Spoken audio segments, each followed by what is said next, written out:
All right, this is my third fucking time doing this because I keep saying bicep instead of tricep. So this is why your bench sucks from a biomechanical perspective. So there's a couple components of it. There's going to be what happens to your shoulder blade, what happens to your thoracic spine, and then the consequences of what happens here, and then in terms of how it disadvantages the long head of your tricep. So in order for us to actually end up in this more abducted position, we want to think about kind of the effective angle for good pressing is probably going to be about 60 degrees. So elbow flare would be defined as kind of beyond that 60-degree range out here. So in order for us to even get into that position, we have to have anterior tilt of the shoulder blade, which means that it kind of comes forward on the top end, and then it also pushes out on the bottom end. And then that disadvantages our serratus, which is meant to keep our shoulder blade flush on the rib cage. So with that flare, that's what's happening in the shoulder blade. When we have that anterior tilt of the shoulder blade, the downstream consequence is that out of the thoracic spine, we lose the extension component or that chest through component because we've lost that extension component and we don't have sufficient segmental control, which causes this kind of scapula stuff. The compensatory strategy is what's known as global extension. So we lose the thoracic extension, our body's like, I need extension, so it drives extension through your lumbar spine. That further flattens out your thoracic spine, and then that shoulder blade can get further and further into anterior tilt. So this ends up as a positive feedback loop where everything gets worse, not better. And then the consequence of these two things happening is that we end up in an elbow flared position because that shoulder blade is loosey-goosey, which means that that shoulder joint is loosey-goosey. And then we end up, with that elbow flare and that convexity of the rib cage, we end up in a more shortened position of the pec. We know muscles in a longer and shorter position are weaker. So we end up in a shorter position of the pec, which is a disadvantage pec.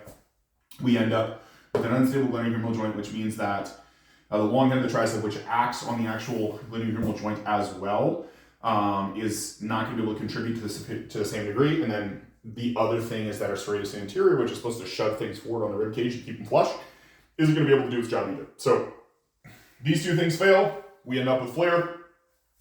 Consequence of that is that we have a reduction in force production, so we're not actually going to be able to produce as much force, and the reason for that is a reduction in joint centration. So we got to think about all these muscles associated are going to help centrate the upper arm bone in the shoulder joint, and when we have a reduction in joint centration, we have a reduction in force production, but the secondary consequence of that is that we have an increase in the load placed through the structure of our body.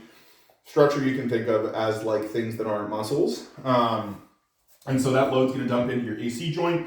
Easy way to remember AC joint is like, there's that kid in high school who fell off his bike and he separated his shoulder. That's what an AC joint is. It's just a fibrous joint. It's not meant to move. It's not meant to accept load.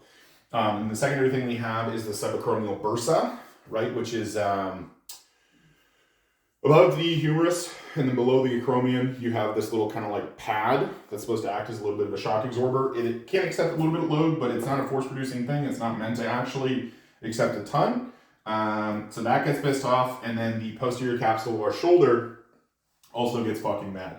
And then the reason why we have this, the other consequence of all this stuff, in addition to, reduction in force production, reduction in joint centration, and then dumping in all these structures, is that we disadvantage the long head of our tricep. So the important thing about the long head of your tricep is that it is a biarticulate tissue. So what I mean by biarticulate is that it acts onto joints. That's all biarticulate means.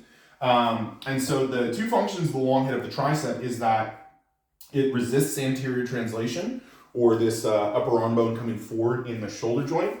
And it also acts as a posterior tensioning force or a braking force in the bottom position of shoulder extension, which means that we're just not going to be able to kind of hit through that transition point and lock it as effectively as we can because we don't have that posterior tensioning force, which leads to a reduction in joint centration, which leads to a reduction in force production, which increases contribution or load placed into these structures. And it's not able to resist anterior translation. Because it can't resist anterior translation, we lose thoracic extension, and then we have anterior tilt of the scapula. So all this stuff rides together. And anyways, that's kind of this is probably 4 or 5 minutes explanation as to why your bench sucks biomechanically when you flare. Okay, bye.